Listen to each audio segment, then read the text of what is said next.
Robe, bleue, for Hélène Bessette.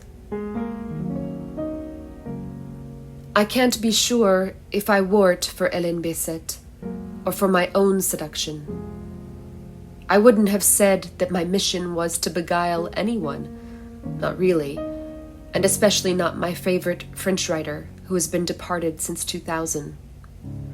Yet on April 27th, 2023, I felt a deep, honorific swell for her, and thusly thrust my head upwards into a blue dress. A dress is a funny piece of clothing, a kind of spell for the body, or a curtain for the soul. I've never put on one that hasn't sparked a kind of conjuration. After all, the cut of the garment itself implies the trace of another woman. As I walked up to the top of 24 Rue de Regard, the address where Bessette wrote Le Bonheur de la Nuit, I was enacting a kind of séance, as if this day was when I would be the closest to her spirit. For 6 years, I had been loving this woman. When I finished my first reading of Garance Rose, her 11th poetic novel, which was published in 1965 by Gallimard and reissued in 2017 by Le Nouvel Attila, I was so fully enamored that I couldn't put it down. If I could have worn the text on my body, I would have. For days I kept it against me, tucked carefully into the left side of my satchel so as to hug my side, or gripped tightly to my chest as I moved about my apartment stations, resting it on a nearby surface only to avoid compromising the cover with my sweat. I had never read anything like her before. Her lines were crisp and incantatory, and my lips chased their phrasal footfall. I was intrigued by the book's structure, how it riddled and turned every binding agreement between state and citizen, board of education and teacher, author and reader, on its linguistic head to render it relationally abstruse or defective. And while the plot elements, if Bessette could stomach such a term, were rather incongruous with my own reality, I felt emotionally allied to this mysterious schoolteacher, this lone woman, this Rose de Garance. The novel opens with an unforgettable line. L'héroïne est absente. The heroine is missing, and reminds Bessette's readers of her common mission, to write novels not as a mediator of norms, but as a challenger to the form, playfully, if not inhospitably, complicating narrative expectations. In fact, dislocating a novel's heroine, making her absent or dead or away in Switzerland, is kind of Bessette's thing. In Rose, the missing heroine is a teacher who, having not properly satisfied the role of obeying, sacrificial woman, is being made to answer for society's dark imaginations of her. C'est une femme qui s'amuse. She's a woman who likes to have fun. The entire plot builds on rumors, anonymous accusations, and puzzling classified documents, and the readers are left to track the clues, hover on the edge of the mob, at once sequestering in registers of metafiction and falling themselves prey to hearsay. For 6 years, I've been thinking about this missing woman, this teacher who was stalked by the insatiable regard of an administration so convinced of its propriety, it could invent her criminality.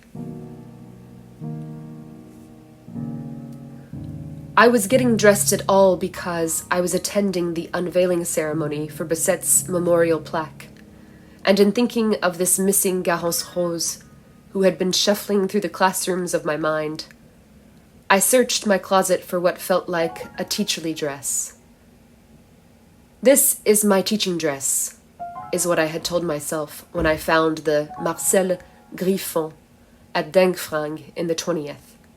It was hanging there, a strict, conservative, synthetic thing. I liked its small buttons that rose up the bust, and its little metal-tipped belt. I liked the funny 70s plaid graphic pressed upon it. But its hue gave it away, told me about the woman inside who drifted away.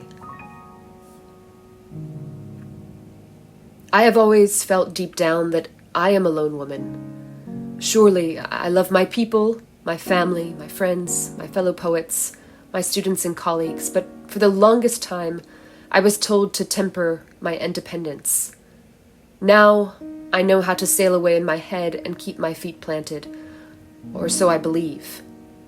In the past, my need for space and autonomy had scared my parents, lovers, and friends. Some have told me from time to time that I could be right in front of them, but traveling elsewhere. Some have told me that I can feel absent, gone, missing. And yet I have sure I do come back, rather fiercely, and with a message that makes my companions know I wasn't really so far away, that I have kept them with me, wherever it is I went to. The blue dress seemed to encapsulate something of that spirit, my fastening and unfastening.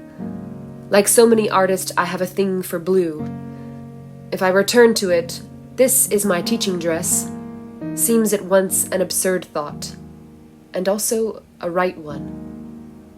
I do see the Marcel Griffon blue dress combining worlds, letting me be present for my students and continue my necessary intellectual voyages, letting me live my present but also dislocate to other times, to other cloths of other teachers crafting their inner universes.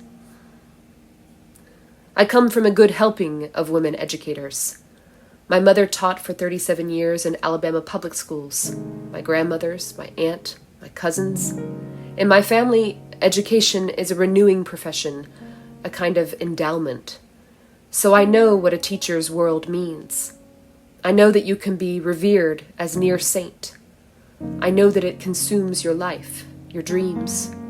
I know that teaching is an everyday visitation of your own educational successes and woes, and if it's not, then you're probably not a very good teacher. I know that you are not allowed to be your own, that privacy is practically an interdiction. Perhaps that's why, given my legacy and heresy, I've entered the profession as transient. I will always, forever and foremost, be a linguistic traveler, a poet, which means that in the classroom I will be made to answer for the part of me that is not fit for the classroom. Believe me, I've been asked uneasily about my artistic side in almost every interview for a permanent teaching position. A woman qui s'amuse, however she wants, is still seen as dangerous. I was one among maybe 40 there to celebrate the memory of Hélène Bessette. As I listened to her younger son Patrick say something like, "Derrière son chignon, elle a combattu des conventions," I thought of the ways Bessette, former school teacher, had worked a lone woman magic, how even in the company of students, under the surveillance of school board, she had been voyaging to her art space, hosting intellectual revolution right before their very eyes.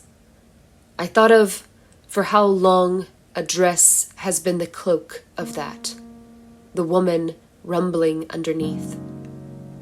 As they pulled the blue, white, and red material away from her name, away from her now immortal title, romancière, I made a promise to Bessette from the depths of my blue teaching dress.